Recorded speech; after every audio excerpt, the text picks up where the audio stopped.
le face-à-face.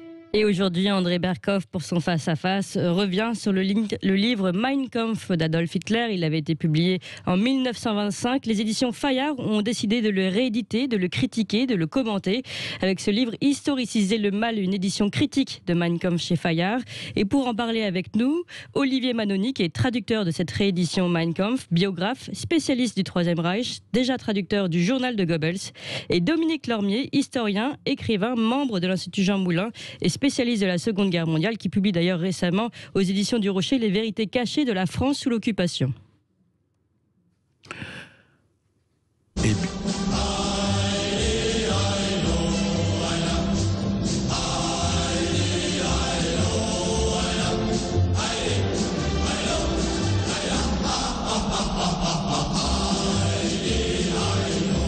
Das sind die Millionen Männer und Frauen, die an diesem Tag aufmarschieren. Das, meine Jungs und meine Mädels, das seid ihr. Und euch bezichtigen wir an diesem Tag und sind stolz, euch so zu sehen. Voilà, le bréviaire de la haine, les chants de la haine.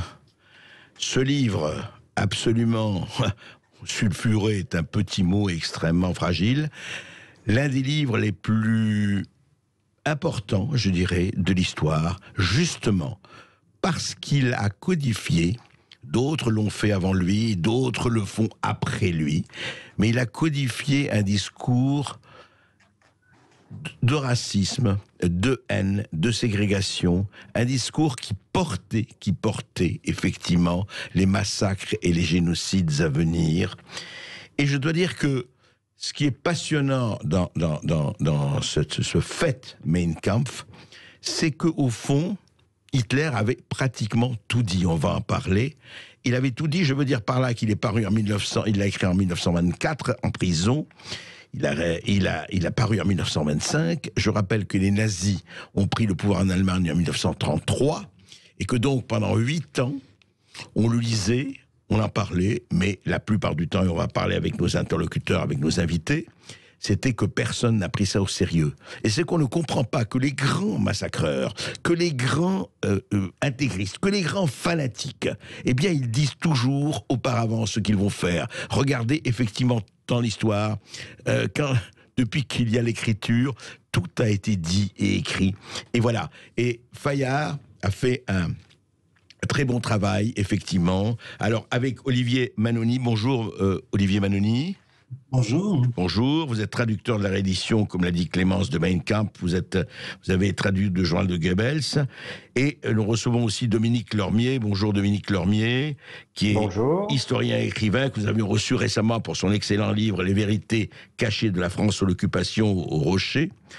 Alors, Olivier Manoni, d'abord, je voudrais poser, peut-être qu'on rappelle un peu l'histoire de Mein Kampf, l'histoire de ce livre, et puis aussi, évidemment, l'histoire de sa traduction. Mais rappelons, comme ça, pour les auditeurs, ce que ça a été, parce que c'est fondamental dans l'histoire du XXe siècle, je dirais, dans l'histoire de tout court. Alors, l'histoire de Mein Kampf, c'est quoi? Ça a commencé comment? Alors ça commence, on peut situer le début, en fait, en 1923, fin 1923, avec la tentative de putsch que Hitler va mener à Munich, une tentative de putsch absolument lamentable qui va se passer très très mal, provoquer des blessés, des morts, et qui va l'envoyer directement au Landsberg, donc qui est une forteresse en Bavière, pour y purger plusieurs années de prison en principe. À l'époque, c'est à la fois un leader d'un courant très ancien en Allemagne, un courant d'extrême droite qu'on appelle Völkisch, qui s'est exprimé à travers la création d'un petit parti qui a pris tout récemment le nom de Parti national-socialiste des travailleurs allemands. Donc, et c'était un petit parti en 23, encore. C'est rien du tout. C'est rien du tout. Mais il y tient, et ce parti est susceptible de fédérer un certain nombre de courants. Il espère que ça se produira, et surtout, il a très très peur que son séjour en prison lui vale de perdre toute autorité sur ce mouvement. Et donc, il va tenter de refonder son autorité par plusieurs techniques, mais l'une d'entre elles va consister à se poser comme intellectuel, si j'ose dire, campant une doctrine et reprenant en fait la doctrine de ce mouvement qui est déjà ancienne, et la récupérant pour son propre compte en disant voilà, c'est ce que je pense moi. D'accord. Allant jusqu'à récupérer des points les fameux 24 points du parti qui n'étaient pas de son fait, en fait. Et donc voilà, il tente de se camper là-dedans. Il le fait au Landsberg, vous l'avez dit, qui est une forteresse où il est emprisonné dans des conditions qu'on pourrait qualifier de luxueuses. Les gens viennent le voir, lui apportent à manger, il dispose de bureaux. Il y a S qui va... Rudolf S, oui. Donc il le fait dans un confort tout à fait extraordinaire. Et donc, il met combien de temps à l'écrire Et c'est publié quand? Voilà, combien de temps pour l'écrire et c'est publié quand? La première année est écrite en 1924, quand il est encore en prison. Oui. Et la deuxième, à la sortie en 1925. Et là, il va dicter en fait ce texte-là. À sa sortie, ça sera la partie dite théorique de Mein Kampf, la première étant plutôt autobiographique, à la fois sur sa personne et sur l'histoire du parti nazi. D'accord. Et donc, ça paraît immédiatement en 1925, c'est bien ça? 1926, début 26. D'accord. Oui, aux éditions Hamann, qui sont les éditions attitrées du NSDAP. Alors, succès immédiat ou pas? Non, pas du tout. Le chercheur Nicolas Patin, qui fait partie de l'équipe, a collecté des chiffres très précis là-dessus. Entre 1926 et 1930, il s'en vend un petit peu plus de 10 000 exemplaires. Donc, c'était très, très peu de choses. Ouais. C'est à partir de 1930 et des premiers succès électoraux du NSDAP qu'on commence à voir monter un peu les courbes. Et bien entendu, après 1933, ça monte en flèche. Pour une raison très simple, c'est que les gens qui entouraient Hitler, ceux qui souhaitaient adhérer au parti et ceux qui voulaient prendre le mouvement en marche, se sentaient obligés d'avoir ça chez eux, en le lisant ou en ne le lisant pas, c'est une autre question. Et après, le livre atteint des tirages absolument phénoménaux, puisqu'on atteint au total 12,5 millions d'exemplaires. Mais il faut savoir qu'à partir d'un certain moment, par exemple, il est donné à tous les jeunes mariés en Allemagne. Donc, c'est quelque chose qu'on doit avoir chez soi pour être bien vu du régime. Oui, c'est le cadeau de mariage, quoi. Enfin, officiel, disons. Et ça atteint 12,5 millions d'exemplaires. Au total, oui. À la fin de la guerre, on a un tirage total de 12,5 millions. Alors, Olivier Manoni, on va parler aussi, là, juste avant de donner la parole à Dominique Lormier, juste la traduction... effectivement, alors là je parle du style facile, facile, rien n'est facile, mais c'est une traduction spéciale, difficile, parce que, comme vous dites, il y a un côté autobiographique, le côté théorique, tout ça est compliqué, la langue est ce que j'en ai lu, la langue en tout cas est lourde, c'est pas un poète, c'est pas un écrivain, c'est pas un grand essayiste. Il faut d'abord préciser que j'ai travaillé pratiquement 8 ans sur ce texte, 2 ans tout seul, et ensuite j'ai eu la chance de travailler avec l'équipe des historiens qui a encadré ce livre. Et on a vraiment travaillé ligne à ligne pour tout repérer les problèmes, repérer les mensonges, ça c'était leur travail. Oui. Mais il y avait une partie terminologique aussi qui intervenait sérieusement. Oui, c'est un texte d'abord qui est, sa première caractéristique, c'est qu'il est illisible. Hein. Tous les Allemands de l'époque le savaient, c'est un texte qui est extrêmement difficile à lire.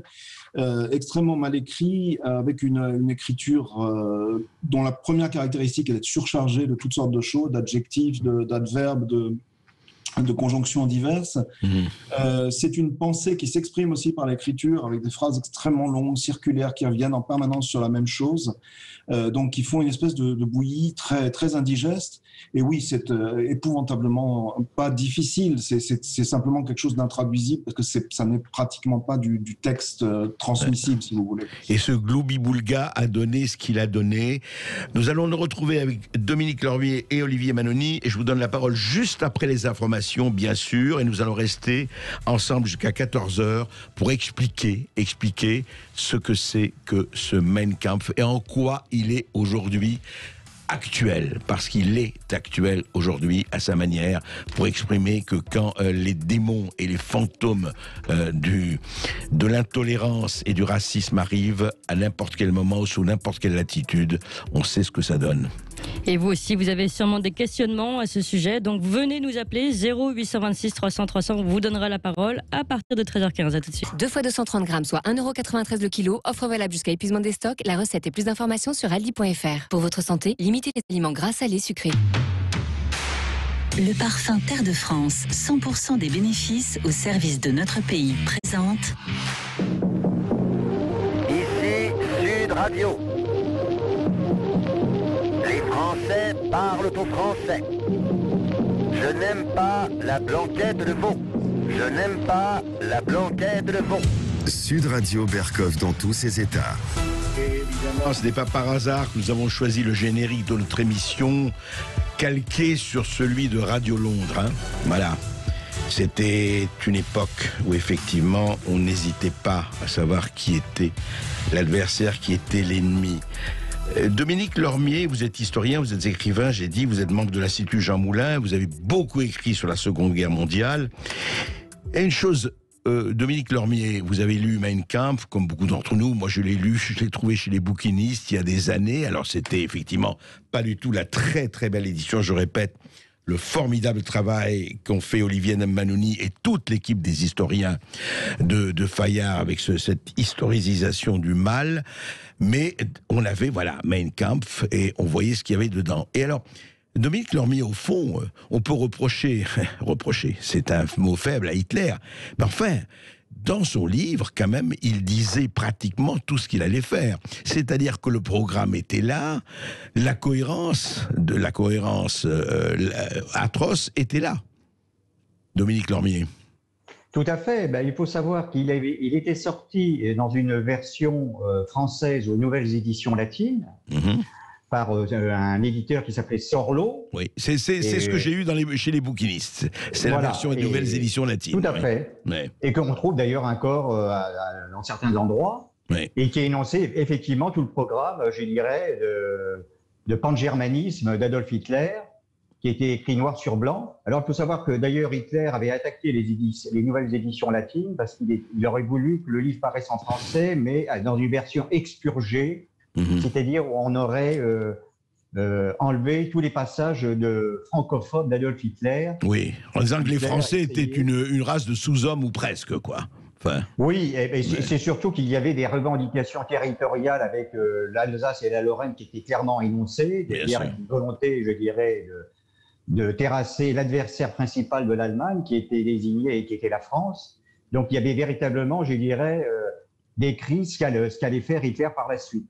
Donc, y compris en matière de juifs, de communistes, de tziganes, etc. Tout à fait, tout a été annoncé. D'ailleurs, ça avait même inquiété Mussolini, parce qu'à l'époque, Mussolini défendait l'Autriche. Oui. Et il avait considéré que le livre était totalement, je dirais, un livre, étant donné que lui était journaliste et avait fait des études de lettres, il considérait que c'était un livre formal écrit, une véritable bouillie pour les chiens. Et il avait été très critique à l'égard du livre, ce qui d'ailleurs l'avait alerté à l'époque, puisqu'il avait défendu l'Autriche au début contre les visées, je dirais, pangermanistes et annexionniste de l'Allemagne hitlérienne. D'accord. Oui, donc effectivement, tout était là, tout était écrit, et on voit avec effectivement dans le style alambiqué, etc. Et juste, Dominique Lormier, je vais poser aussi la question à Olivier Manoni, comment vous expliquez? Alors, évidemment, rétrospectivement, personne d'entre nous n'était né, mais comment vous expliquez que ceci n'a pas du tout été pris au sérieux à l'époque, enfin, ou pratiquement pas, en tout cas en France, dans les autres pays, on disait, oui, enfin, soit c'était un rigolo, soit c'était un espèce de vantard de mégalomane, mais tout ça n'était pas, on disait pas, il peut faire ce qu'il a dit, c'était impensable. Alors, ça semblait impossible à l'époque, au début, comme l'a dit Manoni au début, parce que du fait qu'il avait été enfermé, justement, lorsqu'il avait fait une tentative de putsch. Mais après sa prise de pouvoir en 1933, c'était extrêmement inquiétant. Le problème qu'il y avait, c'est que en France, il y avait un fort courant pacifiste en France. Ouais. La France avait choisi une doctrine militaire défensive, ce qui d'ailleurs avait fortement inquiété ses alliés. La Belgique avait finalement choisi la neutralité parce qu'elle se rendait compte qu'elle ne pouvait plus compter offensivement avec la France. Et si bien que ça nous a isolés d'une manière diplomatique également et sur le plan militaire, alors que Hitler a annoncé directement ce qu'il allait faire. Donc véritablement, je dirais que nos hommes politiques ont été assez aveugles vis-à-vis de ce qui a été écrit dans Mein Kampf, ainsi qu'un certain nombre d'intellectuels. Paradoxalement, il y a un homme politique, enfin du moins un intellectuel écrivain qui avait annoncé le danger de Mein Kampf, c'était Charles Maurras à l'époque, parce qu'il était extrêmement germanophobe. Ouais. Ce qui ne l'empêchait pas d'ailleurs d'être également aussi, c'est un des paradoxes, d'être antisémite. Ouais. Néanmoins, lui avait dénoncé dans l'Action française, et d'ailleurs Daniel Cordier l'avait rappelé, puisque c'était en lisant lui-même l'Action française de l'époque qui était assez germanophone. Il a été maurassien, Daniel Cordier. Enfin bon, c'est. Et voilà, c'est justement en tant que maurassien qu'il avait rejoint ensuite le général de Gaulle, justement à cause de la francophonie d'Hitler qui était annoncée dans Mein Kampf. Alors, Olivier Manoni, un peu, je voudrais poser aussi la même question qu'à Dominique Lormier. C'est quand même tout à fait fascinant, mais ce n'est pas nouveau, et malheureusement, et ça continue, qu'au fond, on accorde peu d'importance quand on n'a pas envie d'en accorder, soit par pacifisme, soit par déni, soit par aveuglement, etc. On accorde peu d'importance aux mots, alors que les écrits, c'est quand même pas rien. Et comment vous expliquez-vous cette espèce de blanc qui a quand même, et même, encore une fois, avec les nazis au pouvoir, Munich, on va pas revenir sur Munich, mais Monsieur Hitler n'ira pas plus loin, mais non, écoutez, laissez-le pour la Tchécoslovaquie. Si vous voulez vraiment vous battre, c'est que vous êtes encore une fois des adversaires de la paix, etc., etc. Comment vous expliquez cette espèce de négation de quelque chose qui gêne? Enfin, c'est pas nouveau, mais là, c'était plus que flagrant. Alors, la négation n'était pas totale. Hein. Dominique l'a rappelé, le livre a été interdit en France par Hitler. En fait, il a entre 36 et 45. Oui, mais c'est par Hitler, ça. Oui, par Hitler. Oui, mais ça. En France, vous avez une alliance absolument improbable entre les éditions Sorlo, qui était très proche de l'Action française, et la LICA, qui était l'ancêtre de la LICRA. Oui. La LICA a très bien compris, elle a lu Mein Kampf. Elle sait très très bien ce qui s'annonce. Oui. Et quand le livre est interdit, la LICA, qui était dans le projet depuis le début, va récupérer 5000 exemplaires qui étaient destinés aux pilons. Elle va les prendre, les emporter et les distribuer à tout ce que les responsables français comptent d'influenceurs et de personnes susceptibles de prendre des décisions à l'époque. Et il y a plusieurs personnes qui lisent le livre et qui le prennent tout à fait au sérieux. Dans l'armée, par exemple, il y a plusieurs généraux qui considèrent qu'effectivement, il y a des intentions bellicistes tout à fait claires dans ce livre-là qui sont exprimées. Il y a d'autres personnes qui lisent le livre. Je sais que Geneviève Antonius de Gaulle, par exemple, dit que si elle est entrée dans la résistance après, c'est parce que son père, non seulement avait lu le livre, mais l'avait forcé à le lire. Ouais. La pauvre, et que c'était un élément qu'il avait préparé en fait dès que la guerre a éclaté et qu'elle a été perdue à entrer dans la résistance derrière. Donc des gens l'ont lu. Après, il n'y a pas eu de décision politique claire qui a été prise, mais c'est un texte, c'est un écrit. C'est pas sur cette base-là que s'est faite la politique de la France, ni celle de l'Angleterre ou des États-Unis à l'époque. Il faut savoir aussi que Hitler, qui était un homme relativement moderne dans le domaine de la communication, avait un service de communication à l'étranger extrêmement efficace, et que pendant plusieurs années avant 1939, il donne régulièrement des interviews extrêmement lénifiantes et pacifistes à la presse française, qui s'en fait très largement écho. Tout ça a joué ensemble, si vous voulez. Vous aviez le texte d'un côté qui était très difficile à lire et à comprendre pour quelqu'un qui n'était pas un féru de politique. La traduction de l'époque était en plus relativement lissée, donc il y avait un certain nombre de choses qui n'étaient pas aussi violentes qu'on pouvait le croire.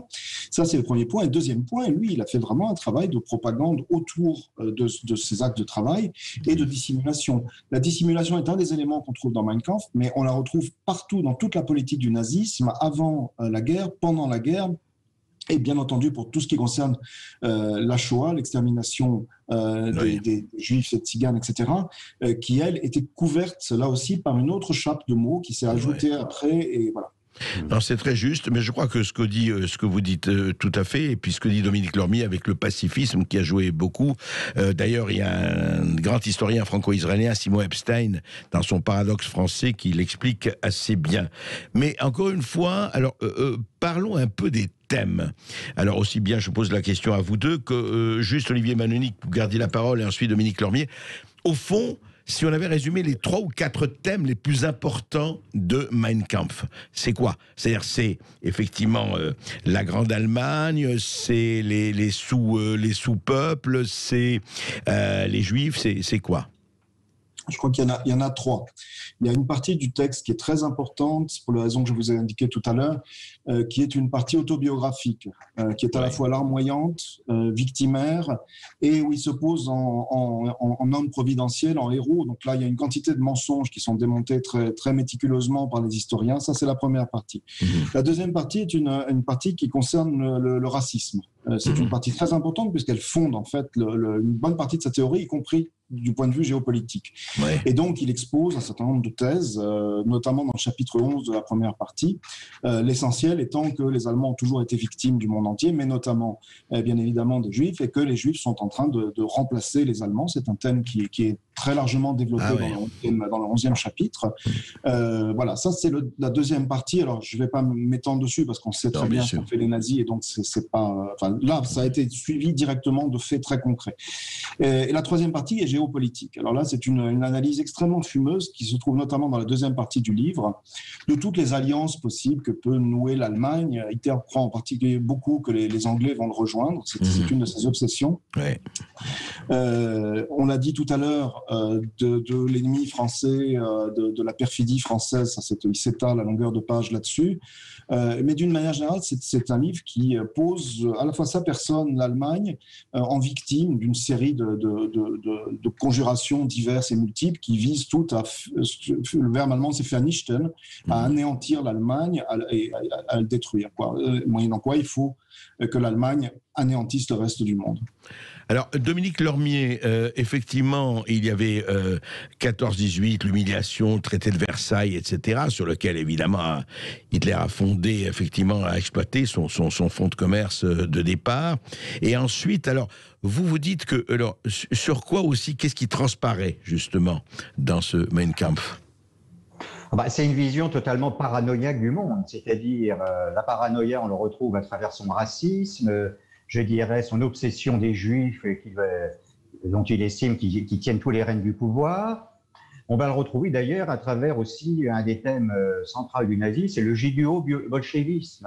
Ah oui, le judéo-bolchevisme, oui. Amener les Allemands à mener une guerre d'extermination durant l'invasion soviétique. Où Hitler va vouloir nous faire croire que tous les généraux de l'armée soviétique sont des Juifs et que le régime de Staline est totalement aux mains des Juifs, donc il faut exterminer ce régime. Et on va le voir à travers notamment la guerre contre l'Union soviétique, qui sera véritablement une guerre d'extermination. Et qui lui a causé, in fine, sa perte, enfin la perte de l'Allemagne nazie. Absolument, de toute façon, la folie l'a amené à sa propre perte. Il faut savoir que les services spéciaux anglais, à un moment donné, avaient estimé qu'ils pouvaient essayer, par une opération commando, en pleine Seconde Guerre mondiale, d'éliminer Hitler. Et finalement, Churchill s'est rendu compte que Hitler, par les décisions totalement absurdes qu'il avait prises sur le plan militaire, était, entre guillemets, le meilleur allié des alliés, parce que c'était lui qui était en train de causer la perte de l'Allemagne, justement par les décisions totalement catastrophiques qu'il avait prises sur le plan stratégique avec un certain nombre de généraux allemands. Au prix de millions et de millions de morts et de dizaines de millions de morts, c'est clair. Et ce qui s'est passé est fou. Et en tout cas, on voit ce que peut donner, et on va en parler avec vous, Dominique Lormier, avec vous, Olivier Manoni, avec les auditeurs du Sud Radio, de cette espèce de folie. Et il faut savoir, et je le répète, que personne et aucun pays et aucune latitude n'est à l'abri d'une folie, peut-être pas semblable, mais qui amène les mêmes résultats. Ce qu'on appelle le fanatisme et l'intégrisme. Allez, on continue d'historiciser le mal avec cette édition critique de Mein Kampf. On continue avec nos invités et avec vous. Vous nous appelez 0826 300 300. On se retrouve dans quelques instants avec vous aussi. Redonnons du sens à nos achats. Parfum terredefrance.fr. Le parfum Terre de France, 100% des bénéfices au service de notre pays, présente... Sud Radio. Les Français parlent au français. Les carottes sont cuites. Les carottes sont cuites. Sud Radio Berkov dans tous ses états. Avant de donner la parole à Clémence et à nos auditeurs, une question à Olivier Manoni, une question précise concernant ce livre, ce livre très important et remarquablement fait, et remarquablement reconstitué, je dirais, de l'historisation du mal de Mein Kampf. Olivier Manoni, et j'aimerais aussi avoir l'avis de Dominique Lormier, c'est pourquoi 100 € et pourquoi tirage limité? Est-ce que justement, à partir du moment où il y a un appareil critique, à partir du moment où il y a une traduction qui est revue et qui est vraiment travaillée, comme vous dites, pendant 8 ans, travaillée à partir du moment où toutes les précautions sont prises, et précautions nécessaires bien sûr et indispensables, Pourquoi le limiter? Pourquoi effectivement des textes? Moi, je crois qu'au contraire, comme vous avez parlé de la LICA, qui a, ce que je ne savais pas, qui a tiré 5000 exemplaires qu'on devait mettre au pilon en disant « Regardez ce qui se passe, regardez le mal, regardez ce qui peut se passer ». Pourquoi cette volonté, au contraire, de limiter, et par le prix, et par l'édition limitée? La réponse se trouve dans l'histoire toute récente, c'est-à-dire qu'en 2016, il y a eu un certain nombre de polémiques quand la parution, enfin le travail plus exactement, sur ce livre avait été annoncé. Un certain nombre d'historiens de renom ont émis un certain nombre de préoccupations, et notamment celle de voir des piles de Mein Kampf en librairie. Je crois que Sophie de Closet, qui est l'éditrice Sophie Hogg, ont tenu compte très scrupuleusement de ces objections qui étaient tout à fait raisonnables, et ont essayé de trouver avec Florent Braillard, le directeur d'édition, une solution médiane qui permette à la fois d'avoir ce livre disponible. Il sera offert gratuitement aux bibliothèques, aux centres de documentation qui en font un peu partout en France. Voilà, tout à fait. Donc, il y aura un accès dans les bibliothèques, sous le contrôle, bien entendu, des médiathèques. L'idée, si vous voulez, c'est qu'on ne puisse à aucun moment soupçonner ce livre d'attiser des flammes qui n'ont aucun besoin de l'être en ce moment. Et donc, prendre les précautions d'usage. Voilà, c'est tout. Je crois que c'est une précaution qui était nécessaire. Le livre sera accessible aux gens qui veulent effectivement étudier cette période de manière sérieuse. Dominique Lormier, là-dessus, vous avez un... je pense que c'était tout à fait utile de le republier, parce que justement, ça donne un accès aux historiens sur la pensée fanatique d'Adolf Hitler. Et il est important de connaître, je dirais, cette pensée d'Adolf Hitler à travers justement le texte qu'il a lui-même écrit, ce qui permet d'avoir un regard, je dirais, profond et synthétique de ce qu'a été le nazisme. Absolument. Clémence. Allez, on donne la parole à nos auditeurs et nous allons à Paris. On donne la parole à Guy. Bonjour Guy. Oui, bonjour Guy. Clémence. Bonjour. Bonjour monsieur Bercoff. Bonjour aux auditrices et aux auditeurs. Bonjour à vous messieurs qui intervenez par téléphone. Merci pour votre analyse concernant Mein Kampf. J'ai eu l'occasion de lire Mein Kampf dans les années 83-84 parce que j'étais en contact avec une famille pro-nazie. Qui en plus s'équipaient en armes. C'était des chefs d'entreprise, oui.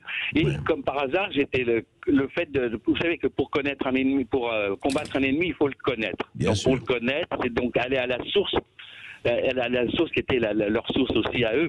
Ouais. Donc j'étais, comme par hasard, quasiment le seul étranger à être accepté dans cette famille. Famille allemande, c'est ça? Non, famille française, des chefs d'entreprise. D'accord. Faisant partie du Front National, comme d'autres familles du Front National, qui elles aussi étaient pro-nazis. Voilà, donc ça c'est une chose qui n'est pas effacée dans le pays. Voilà, donc ça et vous savez, nous sommes dans une pleine, le pays est dans une pleine dérive. Donc, quand vous parlez dans la rue, quand vous parlez aux stations de métro, de bus ou que sais-je avec les gens, vous apercevez qu'ils sont dégoûtés de ce qui se passe en France à l'heure actuelle. Donc qu'est-ce qui va se passer? Ils vont se positionner dans une idéologie qui va leur permettre de soi-disant redresser le pays. Et c'est là où ça peut basculer comme un métronome. Vous savez, le métronome qui va d'un extrême à l'autre. Sauf que les fanatismes et les intérismes ne sont plus les mêmes que dans les années 30. Vous le savez aussi. Oui, tout à fait. Mais il y a quand même encore un certain... c'est en sommeil, il faut faire attention. Il faut faire attention, il faut surveiller. C'est pour ça qu'un véritable président, c'est un véritable patron, il n'a pas peur, mais il met les choses en place, les choses sévères en place. Or, depuis 50 ans, nous n'avons pas eu de véritable patron, nous avons eu des mollassons, des gens qui ont servi leur propre idéologie, voilà. D'accord. Il y a possibilité de redresser ce pays, mais il faut un véritable patron. Il faut une colonne vertébrale, comme vous dites. Tout à fait. Et qu'il soit capable de sévérité vis-à-vis de ce peuple qui est capricieux, qui est indiscipliné, mais qui par ailleurs est très bon. Il est capable de faire beaucoup de choses. Donc là, c'est en sommeil l'histoire du nazisme. Vous aviez une question, des questions à poser à nos invités ou pas? Non, vous avez posé la bonne question. Comment se fait-il que que cette édition de Mein Kampf ait été limitée d'une part et à un prix tel qu'elle ne soit pas abordable. À la limite, c'est une très bonne question parce qu'il y a un choix à faire pour, au contraire, montrer aux gens de parler d'une édition favorable à prix abordable, de manière à quand il y a un extrémisme, voilà ce que ça donne.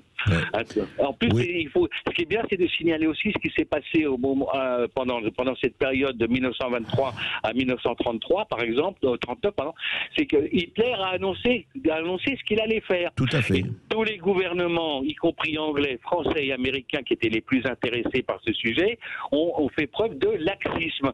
Lorsque Chamberlain et Daladier sont allés en rendez-vous, en entretien après Hitler, et qu'il leur a dit non, je ne peux pas attaquer, je veux rien faire de mal et quoi que ce soit, alors qu'il était en train de s'armer, alors qu'il avait l'interdiction, l'Allemagne avait l'interdiction d'avoir une armée. L'Angleterre, la France et les États-Unis ont été laxistes.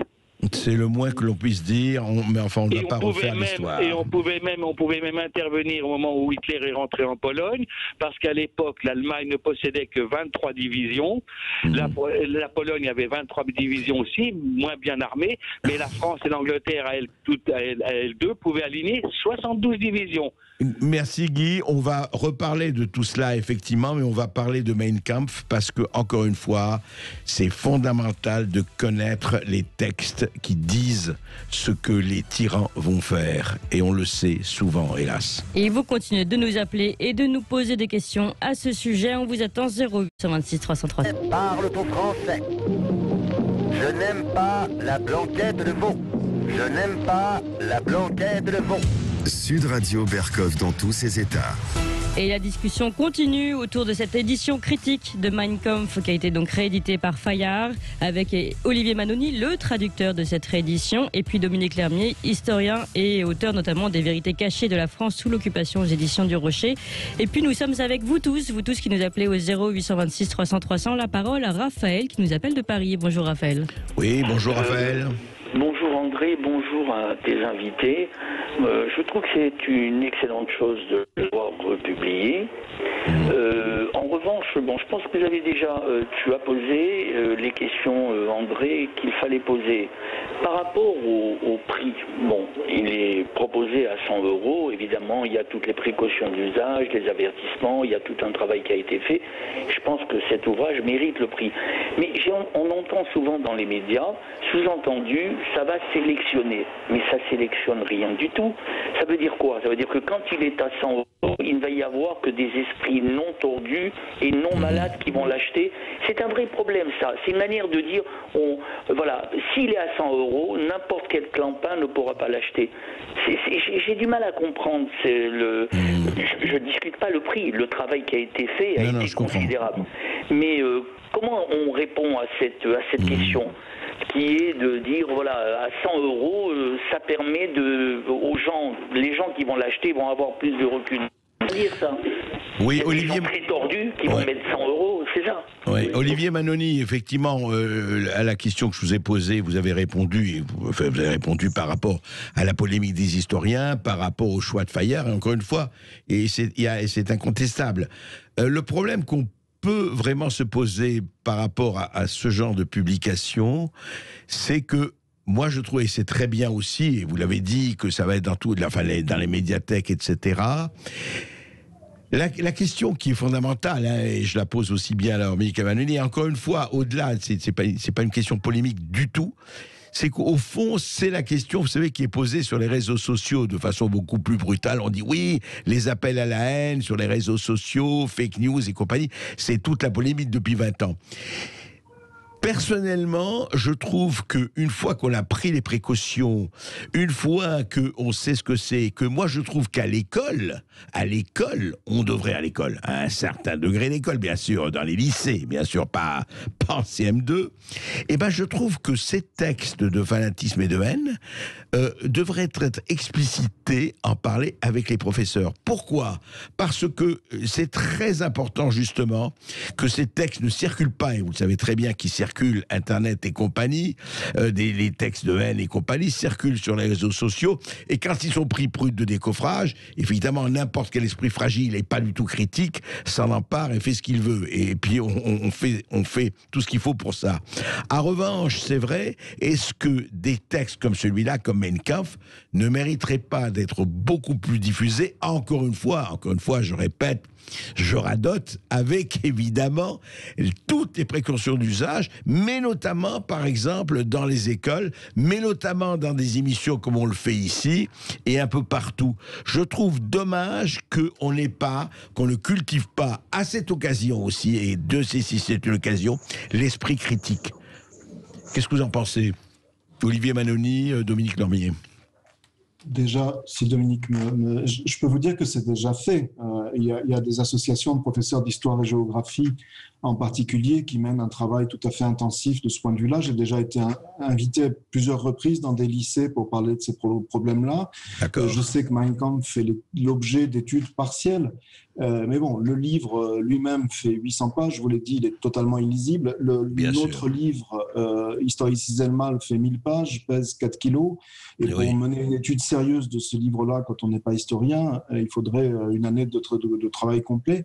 Donc, c'est un outil, ça va être un outil pour les professeurs pour aborder la question. C'est-à-dire de montrer comment un texte qui est entré dans l'histoire en tant que texte peut aussi être un tissu de mensonges, parce que ça a été un des grands travaux des historiens. Bien sûr. Qui ont mené ce travail, c'est montrer à quel point l'usage systématique du mensonge est pratiqué et comment il est pratiqué, par quelle technique d'écriture et de pensée aussi. Voilà. Donc oui, il faut aller dans les lycées, il faut parler aux jeunes, d'autant plus que vous l'avez dit, Mein Kampf est accessible d'un clic, on le retrouve sur toute une gamme de sites extrêmement large, de l'extrême droite jusqu'au djihadiste aujourd'hui, pour les mêmes raisons, pour l'antisémitisme essentiellement. Tout à fait. Sans aucun commentaire. Et donc ce travail-là, il faut le mener. Historiciser le mal est un outil pour le faire. Dominique Lormier.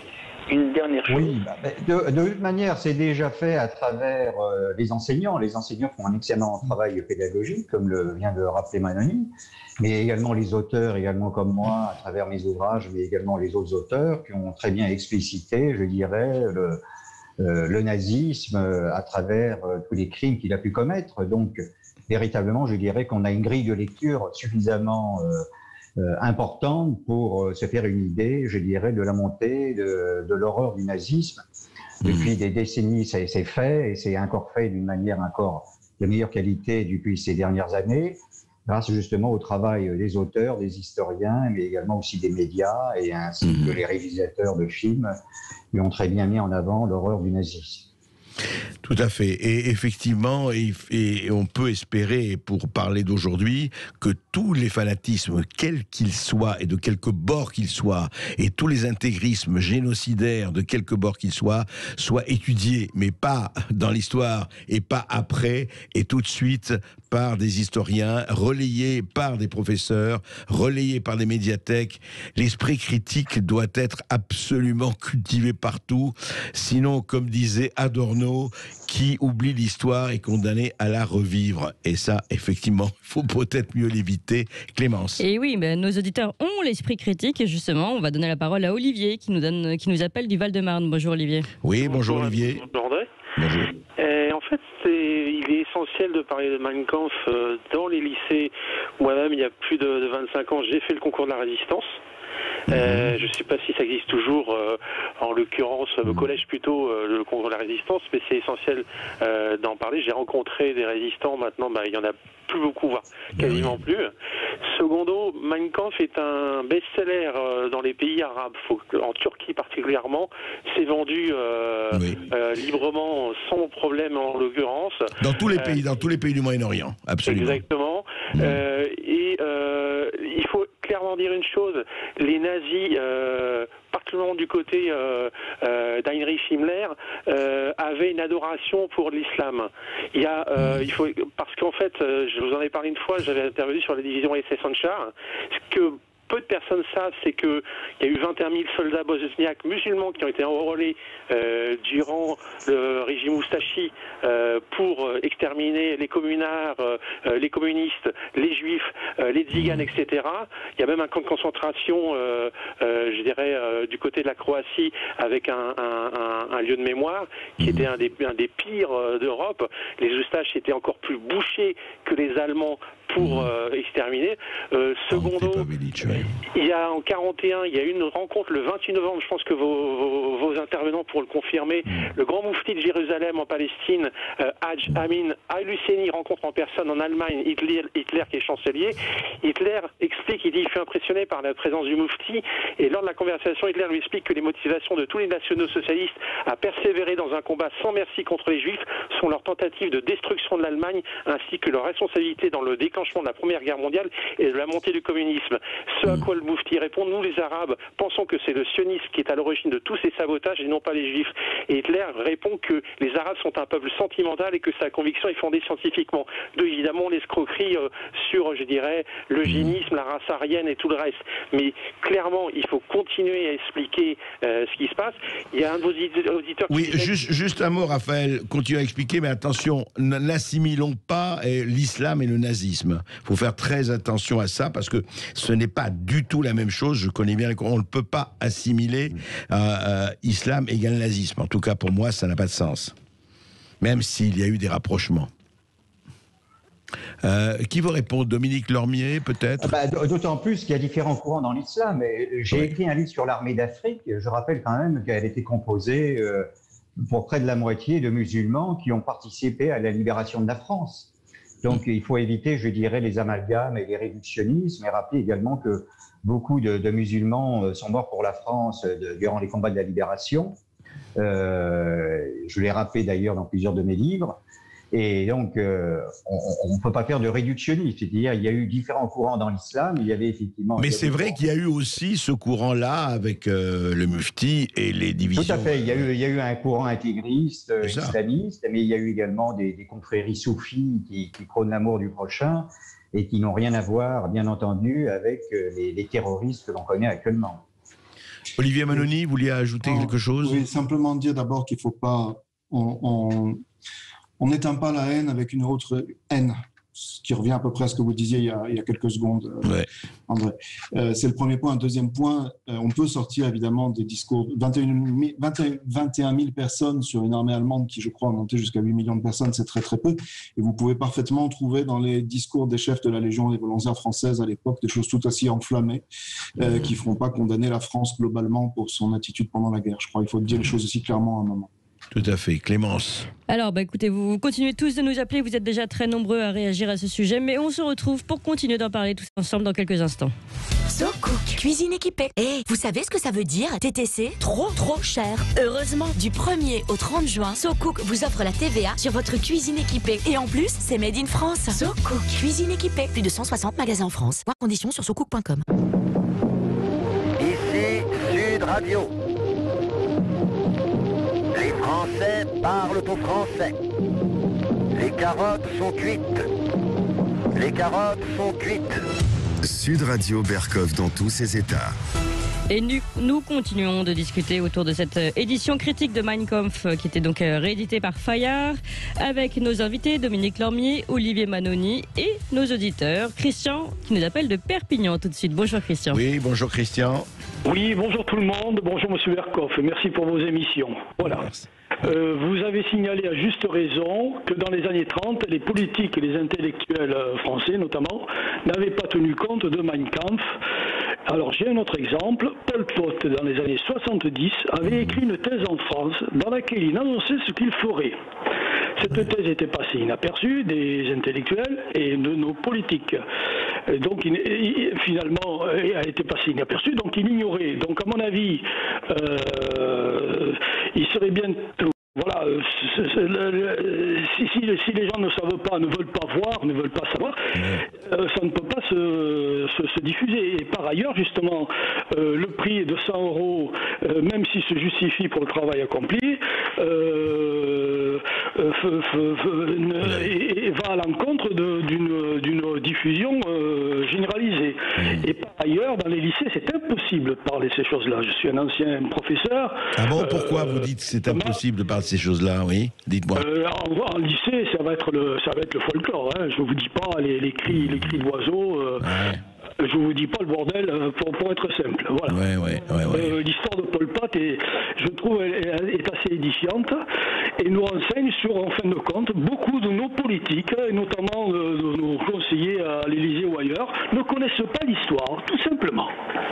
Oui, c'est une vraie question. Alors justement, Olivier Mononi et Dominique Lormier, les historiens, les traducteurs, les intellectuels que vous êtes, la question, moi je vais poser une question mais vous le savez aussi bien que moi, vous savez très bien que beaucoup de professeurs, nous en avons reçus ici dans l'émission, etc., nous disaient que s'ils parlaient de la Shoah ou des choses de la Seconde Guerre mondiale, très souvent, il y avait des élèves qui leur disaient non, on va pas parler de ça, et puis on va pas reparler encore de ceci et de cela, est-ce que justement, c'est une question qu'on peut se poser, on espère que ce sera par l'affirmative, est-ce que les professeurs pourront parler, en tout cas dans certains endroits, pas partout, il ne faut pas généraliser, encore une fois, ce serait ridicule, mais pourront parler de Mein Kampf en toute sérénité, on l'espère. Mais à votre avis, est-ce que ce sera fait? Parce que c'est là le travail très important que vous avez fait, ce travail de diffusion,